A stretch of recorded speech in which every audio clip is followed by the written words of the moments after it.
Welcome back to Of Dice and Friends, your weekly serving of magic, mayhem, and misadventure. I'm Joey, your host and DM, and this has nothing to do with anything, but it's really weird driving here at night now with daylight savings. I kind of hate it. Yeah. Yeah. Yep. It's a pitch black wasteland. I'm not alone in that. Oh, no, not at all. It's so weird watching the sunset at lunchtime. Okay, we're not up in Iceland. No, Alaska. Well, it's nice having dark vision. Doesn't bother me at all. All right.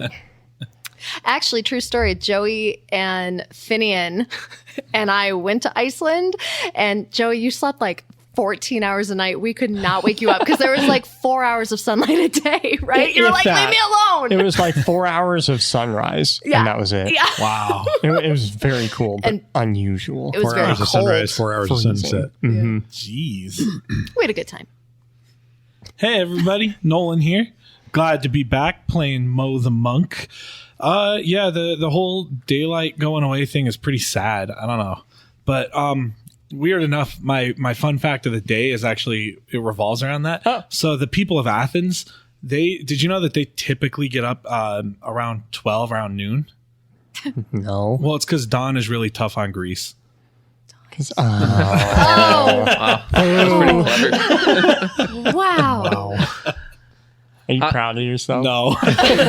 Never. Nolan, go sit in the corner. Wasn't that like the whole marketing campaign of Ajax Cleaner back in the day? Hi, I'm Greg, and I play J.R. Randstar. And today we're all voice actors, and I just kind of like to honor one who we lost recently, Kevin Conroy, the voice of Batman. He was the voice of Batman when I was a kid. I just like to say rest in peace, and thanks for all the great work he did. He was the voice of Batman as a kid. Yeah. That's crazy. I don't want to follow that. I'm Rachel. I play Tana, who has a fiery temper, nothing at all like me. Really whatsoever. I really couldn't be playing a character that was any farther than me. And I definitely was not just threatening to stab Aaron with a mechanical pencil. Aaron? Why on earth would you do that? Because I was talking slowly about matters of no importance to anybody at all. Aaron? In great detail. I'm sorry. Hi, this is Aaron, and I play Finian the Elf. Sorry for that unwelcome interruption from Finian. Shh. Down below. Hey, this is Sarek. I play Heen the Scion, and everything I say is just an allegation. Allegedly. Allegedly. All right. I guess it's time for our story to continue. Oh, don't sound so happy about it, DM. Here we go again. Boys, lift up your glasses and cans, please. I have a Capri Sun. You're an adult. To our three best friends, Jack, Jim, and Jose. Cheers. Cheers. Chapter 16, Bad Apples. The five of you stand on a small fisherman's boat, soaked from the rain and from killing a sea monster last episode. We didn't kill it. It swam away. Oh, you're right. Just gave it a bad tummy ache. I tried. Well, and tore out its gills. I tried. It was in a bad place by the time it left. I'm curious. Yeah. What was going on with Finian? Sorry, I am asking as Rachel right now. Because he went from like a nice, sweet elf, vegetarian to, I'm going to tear out your gizzard. There's something that goes on for Finian when he takes the form of a beast. He kind of assumes some of the personality characteristics of that creature, and a crocodile is a pretty terrifying creature. They are kind of like sociopathic, cold-blooded killing machines. So once they latch on, they don't want to let go. That actually makes a lot of sense, and it's really scary. Maybe you should just stick with cats. Back to you, Joey. Small cats. If you have a ball of yarn, watch out. Dulra, the woman responsible for accidentally luring the monster to their shore, has backed away from the five of you. She leans against the railing of the ship, which she grips tightly with one hand, the other holding her wide-brimmed hat against the rain. Heen, she looks to you. You're impersonating a seeker. Had I been a real seeker, by your words, I would have killed you instantly. 4 people have died because of what I did. I accept my punishment. Sorry, what exactly did you do? You said you put your hand in there, you unleashed magic. What does that mean? I don't know. I'm not a spellcaster. I just tried to put magic in the ocean, really. I thought maybe it would attract fish, and it did, but it was so much worse. Like every mage, I just caused disaster. Did it occur to you that there are just frightening creatures in the deep? And that creature may have come here regardless? Did it occur to you that maybe you did feed your village, and you just happened to feed a massive angler catfish as well? Don't be the first to blame magic. It might not always have a happy ending, but it's about the wielder, not what you're wielding. She seems to be thinking through this, mulling this over. Along with our DM. I will let you in on a secret. What is the difference between magic and psionics? Well, psionics is different. It takes discipline and time. Magic is just explosive and chaotic. It's a mess. And you think that young Gith do not struggle and some die? Is that true? It is very true. The only difference is much of that is hidden. Psionics is more difficult, yes, and thus less destructive, but it is also so limited. The mages that destroy our world do so because they are undisciplined, and I think if we find a way to control that in the same way that we, the Gith, have found to control psionics and come closer to the goddess, perhaps much more good can be done. Fine. I get it. My punishment is to live with the gifts of what I've done. Just, please, no more of this. I'll take you back. I'll take you to shore. Just leave Anchorfront and don't come back. She'll quietly return to the helm and sail back to shore. I'll cross my arms, look at Heen. Just to clarify, you think that psionic magic is somehow less dangerous than, say, fire or thunder? I'll look at JR. Seems to me, Heen, that you're really just a mage in denial. Or on a bad day, you might just be a hypocrite. Something to mull over. Tana, what is the difference between a butcher and a surgeon?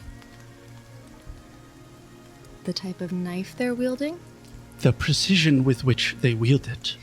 I don't know. I knew some pretty precise butchers. Oh, God. I am merely suggesting that using a knife for its intended purpose takes far more discipline and training than a butcher's knife. You'll have But no disagreement from me on that, Heen, but to say that your magic is any less dangerous than mine would be a huge mistake. Mo, how's your arm doing? Oh, yeah, that still doesn't work. Yeah. Wait. All right, Mo. All right, I'll like close my eyes a little bit. Are you guys fighting right now? No. I thought no, we promised no, to stop fighting. No I fighting. feel like we're fighting. No I fighting. believe this is more a matter of philosophy, but I have a second point Philosophy to is fighting. make. I have a point to make in line with this.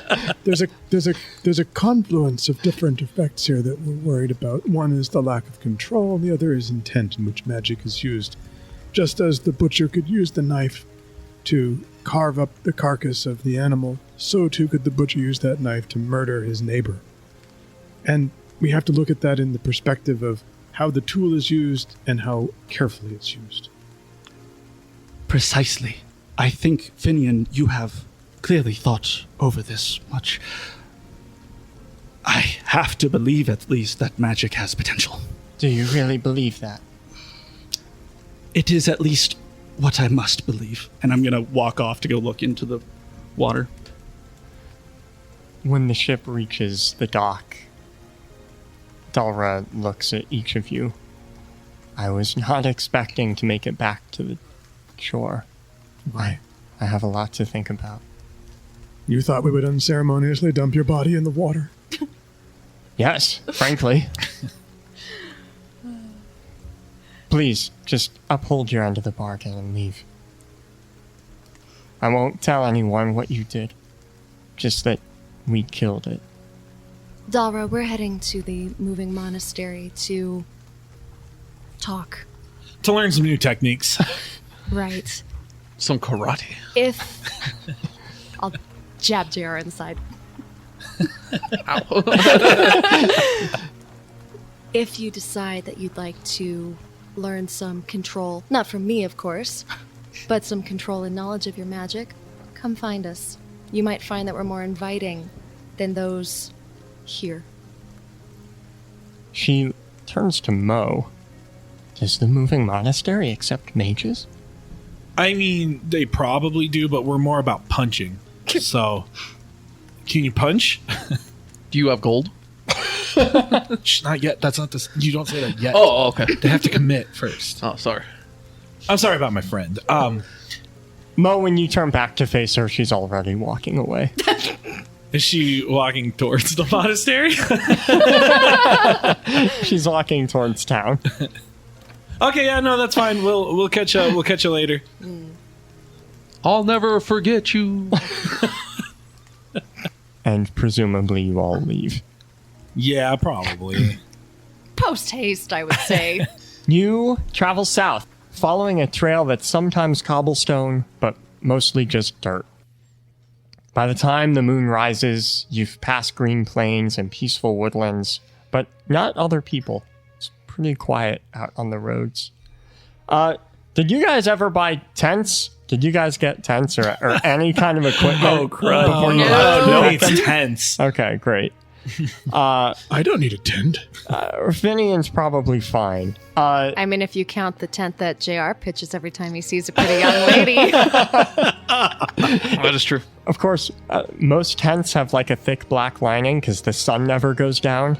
Right. But you all, well, except for Finian, you all grow up here, so I imagine you're fairly well accustomed to going to sleep in light. Neat. So there's a sun and then the moon orbits as well. The sun remains in place, Wow. the moon orbits. Cool world building. Thank you. So do you guys just sleep out, like, just off the road, just in the dirt? I'm not even wearing shoes, so yes. Okay. That is how I sleep. I find a nice rock. Maybe like I take my monk gi off and like ball it up to kind of a pillow. For Mo, I actually buy that. It's comfy. For JR, however, Finian should just turn into a bear, and then we can all use him as a Pretty pillow. much I could turn into a critter. Actually, that's a fabulous idea. I'm going to dig a tiny little trench and pour some water in it. Okay. And then take a branch or some clothing and put it over me. I've got a nice little wet mud yeah, structure. It's not great. I should have bought a tent. I didn't think about that, but it's something. Great. It's something. Yeah, I guess I'll just make a little shelter with palm leaves and sit there scowling. It's at this point. Well, it's probably 5 hours in. Mo realizes he has a ring that can find inns, but he doesn't. Wow. I'm not going to be telling anyone. You all have your long rests. Oh, that's good. 8 hours later, when the moon falls behind the horizon, you all pack up your stuff. Not that there's much stuff to pack. I assume you fill in your hole. I mean, it's a nice hole. If another Gith wants to use it, they can have it. And you continue following the trail to the next village. As we're walking, I'll just kind of walk up to Finian. You really went all out on that fish with your crocodile form. Yes. I mean, you're really tearing that thing up. I was surprised. Why does that surprise you? Well, you're usually so peace-loving. I mean, you don't eat meat. In the natural order, everything eats everything. The druid respects this in all ways. And in this case, the sea beast chose not to speak to me, but instead chose to eat me. Whoops. In turn, I chose to try to eat it. So being in the alligator form didn't change your mind? Crocodile, please. Crocodile. There's a difference. Occasionally when I change forms, I may take on a little bit of the mentality of the creature that I've chosen to channel. Do you ever fear you're going to lose yourself? And then I've everything never that's... found myself in that situation before. Maybe it just amplifies emotions or sentiments in that moment. So you're never afraid that you're just going to be a crocodile forever? Oh, And never. then- That would never happen. It's impossible to stay in that form indefinitely. Why are you concerned about this? Oh, I was just wondering. I mean, I guess I've never really questioned you about being an animal. It's a very liberating experience, really. I was just curious if you ever wondered if you'd lose everything that made you. No, And there's just always be- some kernel of me or any druid in the creature that it forms into this shape. It may amplify, like I said, the feelings or sentiments in the moment. In that case, I was defending myself and my friends from this creature and a crocodile. Well, it's an eating machine. I'll nod and kind of think about that for a second. Well, good talking to you, Finian, and I'll pat you on the back. And just Likewise. kind of scratch my neck really hard, which was weird, and then just walk away. I love JR. I pull my robe back over my head and continue to walk with Dergus. During the second night, thunder booms directly above, urging JR from his sleep. JR, you're just sleeping out in the field, I imagine. Yeah, I sleep in the sun getting that tan. You open your eyes to find no rain and only a single dark storm cloud in the bright sky. Thunder rumbles within it, nearly taking the sound of distorted, scrambled words. Though you can't make out the words themselves, the meaning is clear. Danger. Now. I'll turn around. Everyone, wake up now! No, I'm tired. And I'll run over and just start slapping Mo in the face. Okay, man.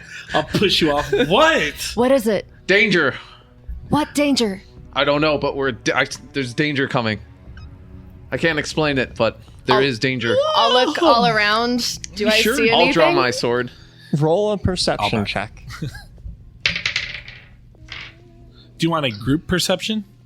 Yeah, everyone roll except for Mo.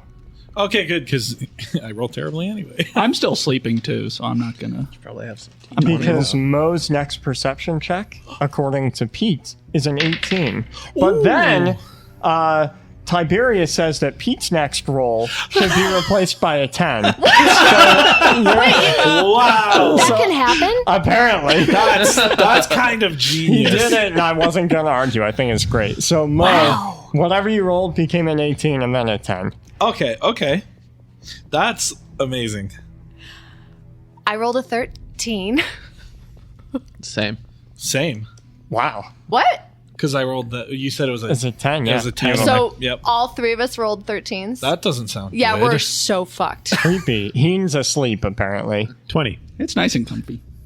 Finian, you see up along the path are a pair of Gith in white rogue-like clothing.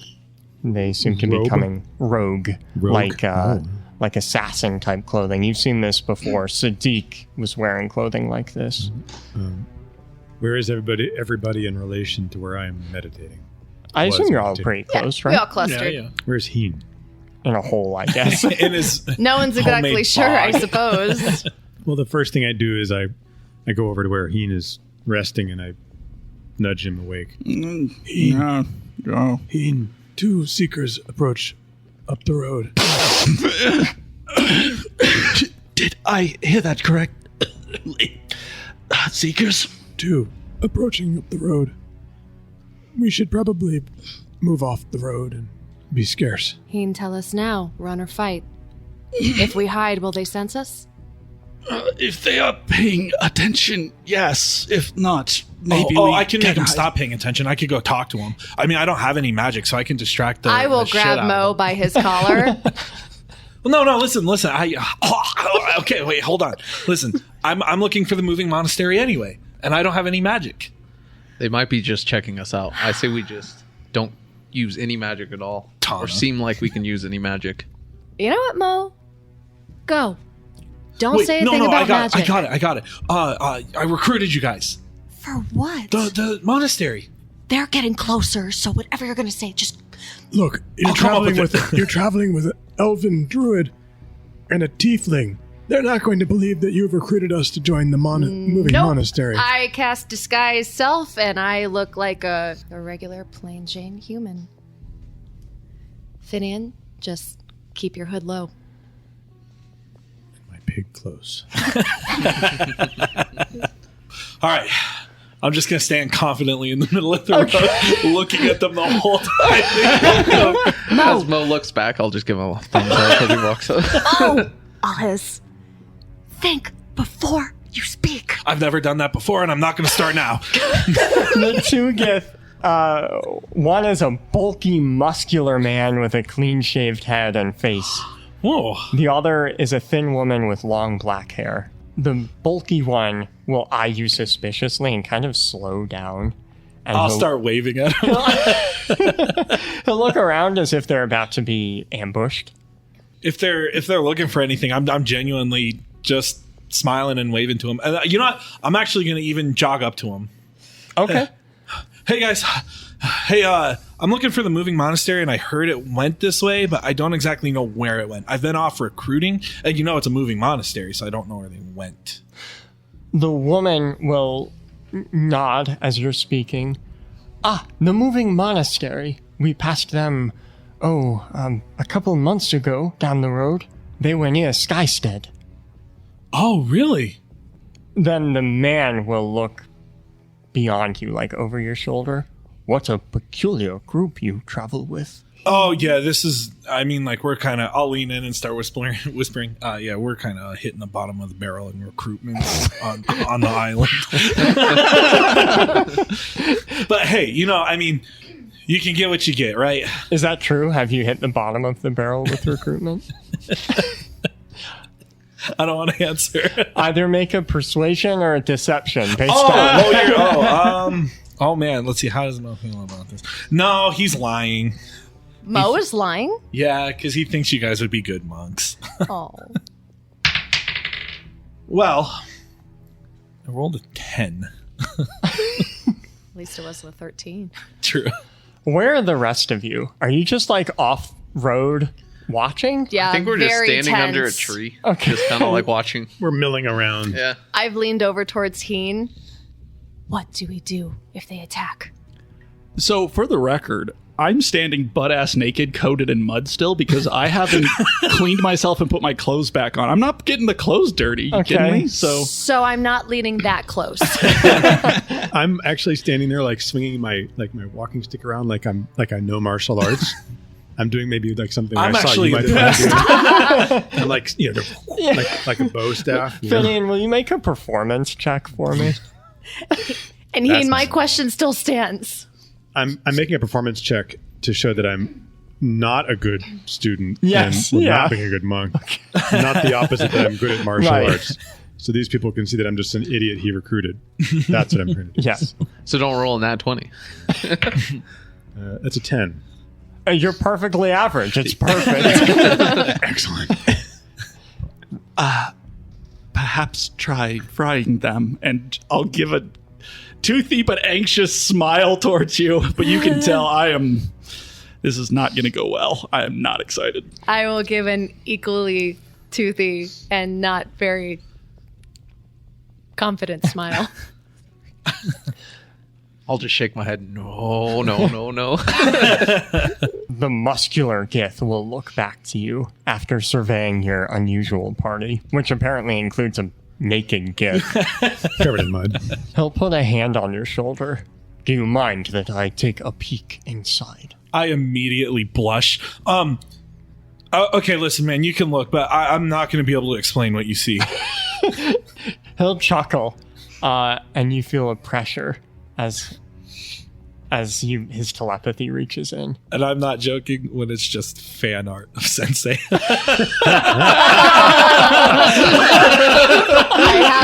I have a serious question. Is he wearing clothes or not? Oh yeah, but it's like Pinnacle Man. You know what I mean? Like he's punching like 20 orcs and they're flying back, Yeah. and he's flexing, and like So it's mountains like- are cracking behind him. It's heroic, but not Oh, homoerotic. Well, It's like one of those 1950s muscle mags. art is subjective. Nothing wrong with it. He'll peek for all of 4 seconds before immediately pulling back. And even he blushes a little bit. And he turns to the other Gith. He doesn't say anything. You get the impression he's saying something telepathically. And she's trying to suppress a smile. Hey guys, what's so funny? Be on your way, she says, without making eye contact. And the two continue along the trail, not looking back. I'll be waving to them even though they're not looking at me. The chaos of the situation is making me very itchy. You do see the woman's sleeves are singed, interestingly. Yeah. I definitely didn't notice that. Well, as I'm scratching the chaotic itchies away, there will be some sparks coming from my fingertips, but I'll do my best to keep them contained. And you continue along the trail. While we're walking down the trail, I guess you've noticed Heen's been kind of distant, a little morose almost. I'll approach Tana and talk to her briefly. Before we talk, are you naked still? No. Okay, That'd be good. uncivilized to travel down the road naked. Certainly. No, Just needed to know whether I needed to ready an attack or not. I mean, my morning ritual includes, scrape it, climbing out of my little mud pit, scraping Yeah. it off, trying to recover what water I can, because Yeah. I'm still going to need to drink or bathe throughout the day. But Wait. The mental image Wait, of scraping. you drink the same stuff that you've been sleeping in? well, I mean, why not? It's still good water. Oh my god. It's efficient. You know what? Let's just have this talk. As long as it's No, not that's about what- this topic. That's what you wanted to talk to you about. I mean, I am careful not to get it in my mutton chops because that gets a little difficult. Yeah. And when you're on the road, you don't have a lot of water. Yeah, so. totally. Uh-huh. So, I wanted to convey that my opinion of psionics being less destructive was not accurate. Can I show you something? Are you showing me something inside or outside of my head? Inside my head. By all means. Because this can be a little disconcerting for normal people, I imagine I'll grab your hand with mine and wait for a minute before you feel like you almost stumble into me. Your body hasn't moved, but you've stumbled. And now you can briefly see in my head, and you see images and flashes of all sorts of memories. And a lot of it happens at the same time. And even though you can't visually see any of this or even process it as a single image, it all happens. And within several seconds, you're back in your body. And the impressions of blood and death, all done by your hand, are stuck in your head, but they fade quickly as you've returned to your own body. Your memories are as dark as mine. I am the butcher you say I am. He don't misunderstand me. I don't think you're a butcher any more than I think JR or Finian is a butcher. I think we can all be butchers. I think we can all be doctors. And as you said, it's all what we do with that blade. You have a second chance. You can make this second chance however you want. Just maybe it's finally time to see yourself for what you are. You're a mage, just like me. It's just a different kind of magic. I'll nod my head slowly, and for a long, dramatic pause, I'll keep walking down the road next to her. The dirt road approaches a small town before long. Surrounded by a low brick wall, there's an older man wearing chainmail who's sitting on a chair where the road enters town. He looks up from his book as you approach, giving your admittedly odd group a funny look before shrugging and tipping his straw hat welcomingly. Welcome to Applestead. If you have any questions, let me know. I'll immediately run up to him. The Moving Monastery, did it pass through here? The moving. Oh, you must be Modus. You know me? And he'll stand out and reach his hand to shake yours. I'll high five his hand. Hey, Mo, you're famous. I didn't know you were famous. I didn't either. Sensei Horace asked that you stay here in Applestead. Said he'd be returning shortly after you arrived. He knew I was coming? Yeah, that's right. That's what he said. I shouldn't be surprised. He's one of the smartest people I've ever met. He just wants me to wait here. I was kind of hoping that I could, go and visit Sensei, but... Well, sounds like he'll be visiting you. Well, that's awesome. Hey guys, good news! We just have to wait here, and the Moving Monastery will come, or at least Sensei will. The only way I would know that somebody was where they were when they were out of eyesight would be magic. Are you insinuating? The guard's attention snaps at you. You wouldn't be insinuating that the sensei's a mage, would you? Nope. He probably just had spies. And I'll say that like it's supposed to make everyone feel better. I am very suspicious of magic users. And that sounds like someone who has some insight beyond just the normal. Or it's just spies. Or it's just spies. Spies. You'll have to forgive my group. This is actually my newest batch of recruits. They just haven't seen Sensei's greatness yet, so they're kind of, it's like... you're in for a treat. He does good things around town. He visits all the time. I told you guys. Did he happen to say when he was going to arrive? He just said shortly after you do. Oh, that's incredible. Guys, you're going to meet Sensei. But why is everyone not smiling? Oh, I want to meet him. Yes, I'll high five. Yeah. The guard will sit back down on his chair. Anyway, don't cause any trouble, you hear? Oh, of course not. Mo, I ask this purely as a hypothetical, but what is the opinion of magic users here? Is it like where we came from? And, I completely know what hypothetical means, and... I'm not asking for any particular reason except to make conversation. I'm definitely not planning a magical attack of any sort. Oh, I would really, really recommend not doing that here. Those seekers, you see them every once in a while everywhere, and they'll kill you brutally on spot. People here, it's... If someone uses magic, that rumor spreads like wildfire. I didn't mean that. It spreads like like chaos fire. Yeah, Brimstone, hellfire, I don't know. Let's hope not. but no, it's okay, guys. Listen, we're on an island where you guys can't really use your skills, but that's okay. We're gonna learn really powerful tactics: punching, tripping, kicking. Eyeball poking. Can I learn to use my staff to attack people better? Of course, yeah. I prefer Fantastic. kidney skewers. Is that taught? I don't even know what that is, but I'm sure Sensei does. Boys, stop making fun of him. What? Now that you're inside, you can see that the couple dozen wood buildings are all arranged around the center of town, where a massive tree overflows with dark, rancid apples. There are 4 bodies hanging from this tree, and a couple kids standing out its base. Ugh. What kind of bodies? What kind of kids? Yeah. Gross. What kind of apples?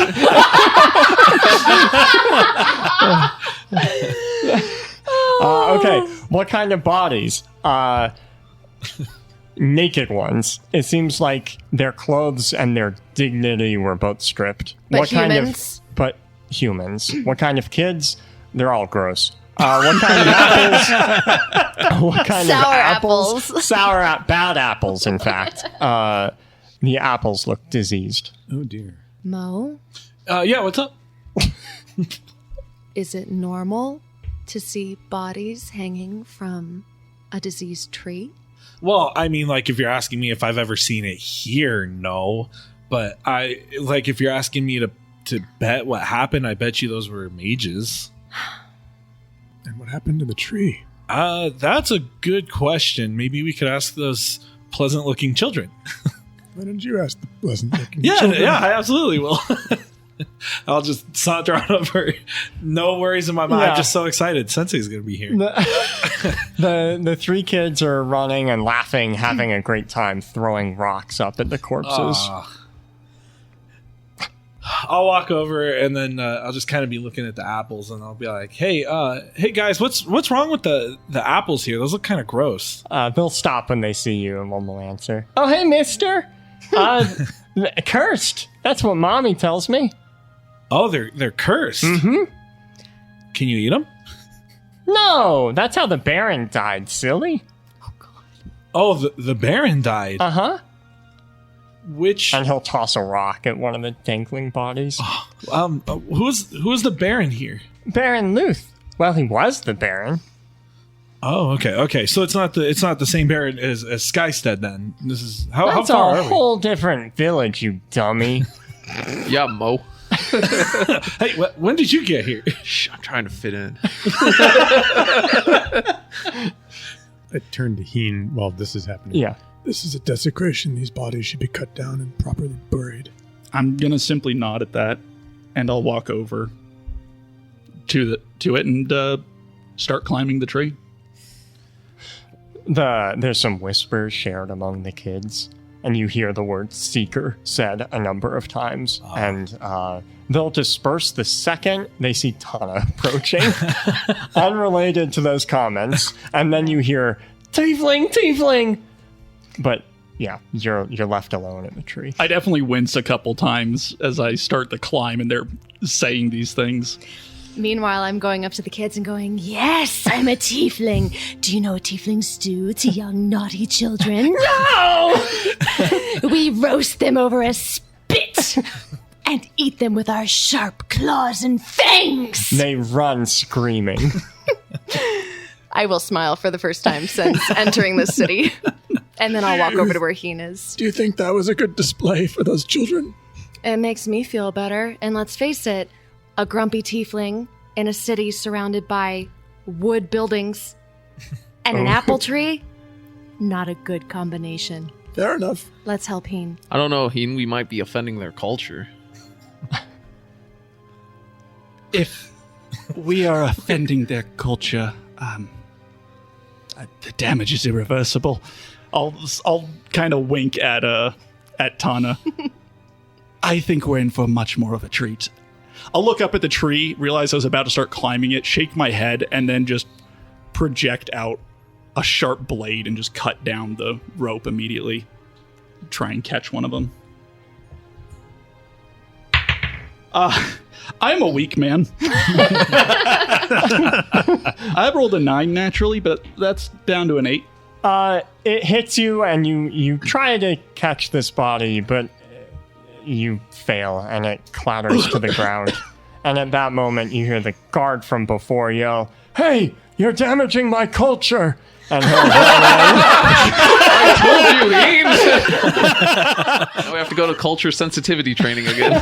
Oh no, anything but. We're going to get canceled. What are you doing? I'll push the body off of me as gently as I can and stand back up. These bodies deserve a proper burial, regardless of your ill will toward them as living beings. What are you talking about? One of them corrupted the tree. Why is the tree still standing if it's been corrupted? Don't you see the apples? He'll point at the... Yes, why hasn't the tree been taken down and burned? Before it corrupts the rest of your food supply and water. Can that happen? Can that happen? I don't know, but I would be concerned about those apples. We'll take it all down once they've been up there for a while. Don't you know that kind of rot can spread and cause disease? Make a persuasion check. 16. He looks at your antlers, seeing you're an elf. I wasn't aware. I'm not in charge of these things, but I can have them cut down. Can you do something about the tree? How would I do something about the tree? What do you think, I'm made of magic? No, remove the tree. Oh, I thought you meant to try to repair it. No, tree's gone. It's long gone. We could burn it down. It'd probably be best to cut it down and burn it outside the walls of the city. Very well. Well, whatever you think is best. We don't want to ruin the rest of our food. You said this tree is just cursed? That's right. Coward Mage cursed it when many of our guards left for the war. I'm going to inspect the apples and just try to determine if they were indeed magically. Make a nature check. 14. 14 is high enough. Finian, you know that this is not a curse. This is disease. This is actually a fairly common apple disease. Sir, now that I've inspected these apples, this tree just appears to have a blight. No mage caused this problem. And if they did, it was a very low-level magic, I can imagine. He was tried and everything. Listen, I don't know what to tell you. What's done is done. We just need to figure out how to stop this from spreading. The best thing would be to prevent these apples and this tree from coming in contact with any of your other food stuff. Yeah. Guys, help me take down these last 3 bodies. I'll help you cut down the tree. I will climb up next to Heen. Anyone have something sharp? Yeah. And I will hand you a psionic knife. Ballsy. Do not touch yourself with it. It will cut. How do I grab it if I cannot touch it? I'll flip it in my hand and hand you the hilt. I'm still just kind of grinning cheerfully as I start to cut down the next body. Are you hoisted up on JR's shoulders? No, this Or one's are you- hanging lower than the rest. We're doing the cheerleader stance. She's on my hand. Speaking of cheerleaders, where's Mo? Wow. Yeah, where is Mo? Where are you, Mo? Hiding behind a barrel in an alley. Are you just watching as we're cutting down the rest of these bodies? Yeah, it'll probably be, a good 15 minutes, and then I'll kind of poke my head out of the alley, and then I'll see that the guard is helping him. So I'll come back over. You're cutting the bodies down. Yeah, the elf says that it could spread. We don't want the curse to spread. Disease. It's not a curse. Sure. Yeah, no, I guess that makes sense. Hey, who's all not helping right now with the tree? Me? Hey, JR, buddy. Can just come here for a second. I gotta tell you something.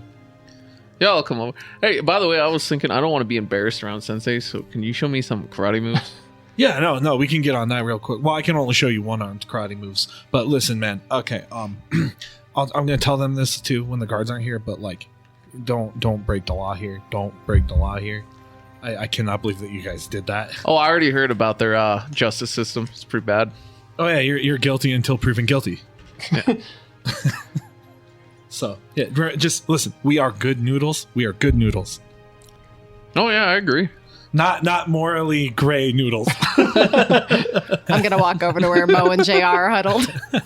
Hey boys, what you talking about? Okay, listen, Tana, come here. Come What? here. Real What? quick. I'm here. Okay. I'm what? Okay, listen. I'm listening. I was literally waiting for you guys to die right there. Okay, listen. Whatever they do, whatever the people in charge do on Yeah. this island, Yeah. don't get in the way. Don't get in the way. It's kill first and ask questions never. Well, what about the judicial system? What? What's that? Oh. No. What happens here is you get arrested and you basically go to the Baron and the Baron goes guilty, and then you die. So don't break the law. So basically, that tree is the judicial system. Yeah. Okay, Mo. I will really, really try hard. Can I just point out that being good doesn't necessarily mean blindly following laws? Sometimes being good means following your morals. But the laws are my morals. He has a point there. Mo, you see a small cloud of dust rising from the south, as if many people are walking along a dirt trail. guys, I think that's Sensei.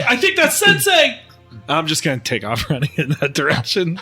Mo, you get to the edge of town quickly because you're a monk and Yeah. you move crazy fast. You see some 50 people approaching town, many carrying with them large bags and other equipment. Clearly, these are a nomadic people. They're led by a horse-drawn carriage, and though you can't see who sits within, you just know who this is. Sensei has returned, and that's where we'll continue next week. Oh, I'd like each of you to level up to 7 before then. Alrighty. And to the rest of you, thank you for listening. A special thanks to our deity patrons, Linda Mundorf, Tiberius, and Pete M., our celestial patrons, David Green and Ironjaw, and our hero patron, Chris Matowski. If you like our podcast, leave a review. And if you have any feedback at all, feel free to email us at odafpodcast@gmail.com. Yeah, the reviews mean a lot, guys. If you want to help us, go write a review. It's awesome. Thank you.